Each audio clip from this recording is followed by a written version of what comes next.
বন্ধুরা, আজকের ভিডিওতে আমি তোমাদের সঙ্গে শেয়ার করব আমাদের রান্নাঘরের সিঙ্কের ট্যাপ বা ওয়াশ বেসিনের ট্যাপগুলো যে পুরনো হয়ে যায় বা কালো হয়ে যায়, সেটা কি করে আবার নতুনের মতো ঝকঝকে করে নেওয়া যায়, তাও আবার খুব সহজে। সেই পদ্ধতিটাই তোমাদের সঙ্গে আজকে শেয়ার করব। তো চলো দেখে নেওয়া যাক। নমস্কার বন্ধুরা, আমি দেবজানিস ব্লগে তোমাদের অনেক অনেক স্বাগত। যারা যারা আমার চ্যানেলটা এখনও সাবস্ক্রাইব করোনি, অবশ্যই করে আমার চ্যানেলটাকে সাবস্ক্রাইব করে পাশে থাকা বেল বাটনটাতে প্রেস করে দিও, যাতে পরবর্তী ভিডিওর নোটিফিকেশন তোমরা পেয়ে যাও। তো দেখো এই ট্যাপগুলো কতটা কালো হয়ে গেছে, মনে হচ্ছে পুরনো ট্যাপ। অবশ্যই পুরনোই ট্যাপ, কিন্তু আমি এটা নতুনের মতো ঝকঝকে করব। তিনটে মতো পদ্ধতি তোমাদের সঙ্গে শেয়ার করব, তার মধ্যে যেটা তোমাদের বেশি পছন্দ সেটাই তোমরা ব্যবহার করতে পারো। তো এই ট্যাপটা যে কোনোভাবে কিন্তু ক্লিন করা যায় না। আমরা যখন বেসিনটা ওয়াশ বেসিনটা যে কোনো লিকুইড দিয়ে ক্লিন করি, সেই লিকুইড কিন্তু এর মধ্যে দেওয়া যায় না, তাহলে কিন্তু এগুলো নষ্ট হয়ে যাবে। তো চলো দেখে নেওয়া যাক কি করে আমি সেটা ক্লিন করি। প্রথম টিপস, আমি নিয়ে নিলাম বেকিং সোডা। এই বেকিং সোডার সঙ্গে আমি নেব একটা লেবুর খোসা।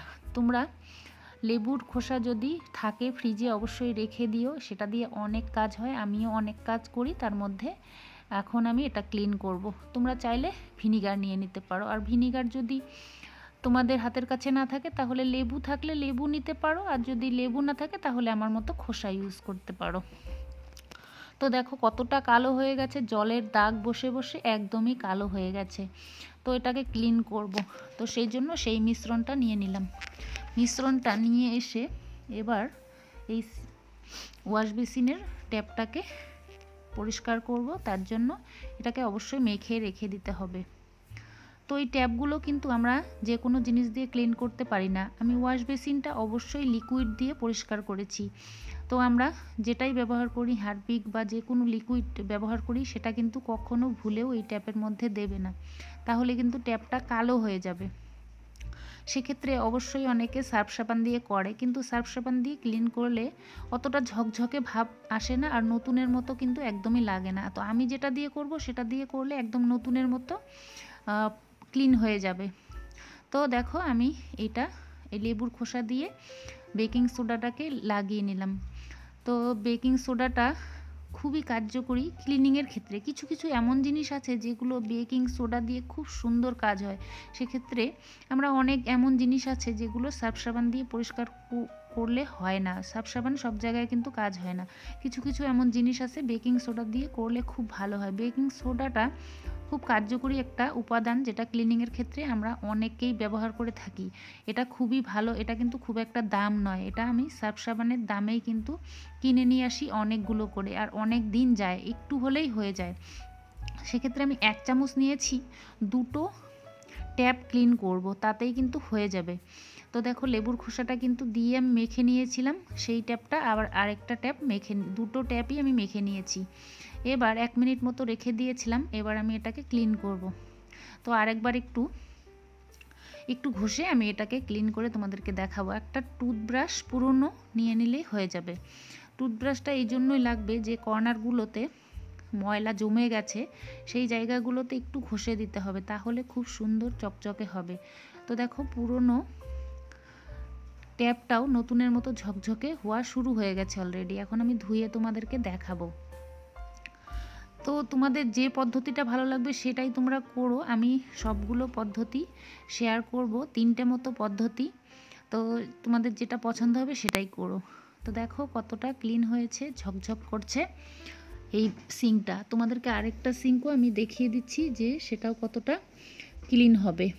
তো সেটাও আমি একটু টুথব্রাশ দিয়ে ঘষে দিচ্ছি, আর এটাও খুব চকচকে হয়ে যাবে। আমি 1 মিনিট মতো রেখে দিয়েছিলাম, কেননা এটা রেখে দিলে খুব সুন্দর কাজ হয়। লেবুর খোসা তোমরা এরকম অনেক কাজে ব্যবহার করতে পারো। লেবুর খোসা বা লেবুর রস এর মধ্যে বেকিং সোডার মধ্যে দিলে কিন্তু দুটোতে খুব সুন্দর একটা ক্লিনিংয়ের কাজ হয়। সেক্ষেত্রে কিন্তু এই ট্যাপটাও তোমরা ক্লিন করে নিতে পারো। তো দেখো এটাও পরিষ্কার হয়ে গেছে, আমি তোমাদেরকে ধুয়ে দেখিয়ে দিলাম। এবার যাওয়া যাক পরের পদ্ধতিতে। তো এবার আমি কিচেনের যে সিঙ্কের উপর যে ট্যাপটা থাকে সেটা ক্লিন করব। তার জন্য আমি নিয়ে নিলাম টুথপেস্ট। এখানে আমি সামান্য পরিমাণের টুথপেস্ট নিয়েছি, সেটা দিয়ে আমি একটা স্ক্রাবার নিয়েছি, খুব সফট স্ক্রাবার। সেটা দিয়ে একটু জল নিয়ে ক্লিন করব। এটা কিন্তু ইনস্ট্যান্ট, এটা মেখে রেখে দেওয়ার দরকার নেই, এটা সঙ্গে সঙ্গেই ক্লিন হয়ে যাবে।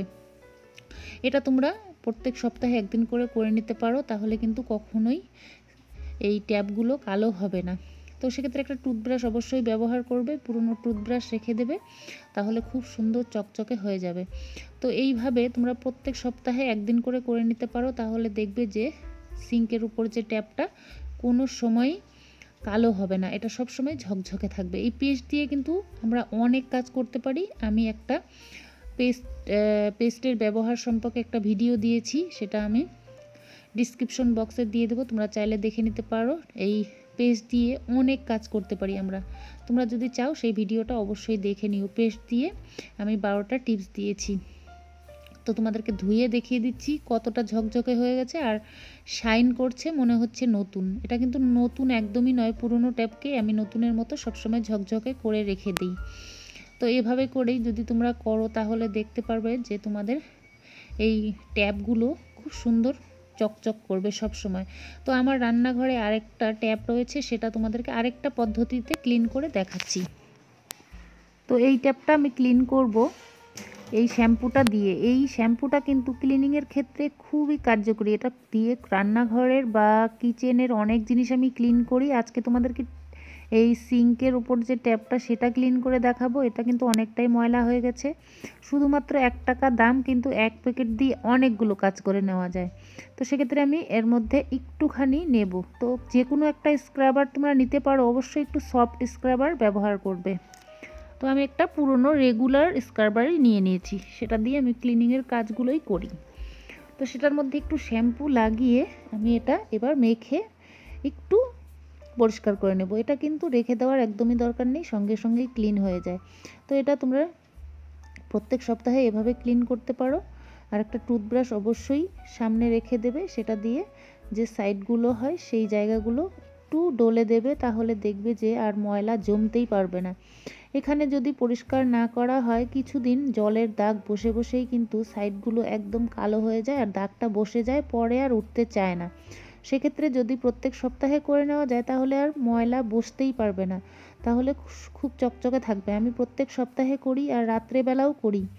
তো দিনের বেলা সময় না হলে রাত্রেবেলাই করে নেওয়া যায়। তো দেখো কতটা চকচকে হয়ে গেছে এই ট্যাপটাও। তো আমার সবগুলো ট্যাপই ঝকঝকে হয়ে গেছে। তোমাদের কোন পদ্ধতিটা বেশি ভালো লাগলো আমাকে অবশ্যই কমেন্ট করে জানিও, আর যেটা তোমাদের ভালো লাগলো সেটাই তোমরা করে দেখতে পারো। তো আজকের ভিডিওটা ভালো লাগলে একটা লাইক করো, বন্ধুদের সঙ্গে শেয়ার করো ভিডিওটা।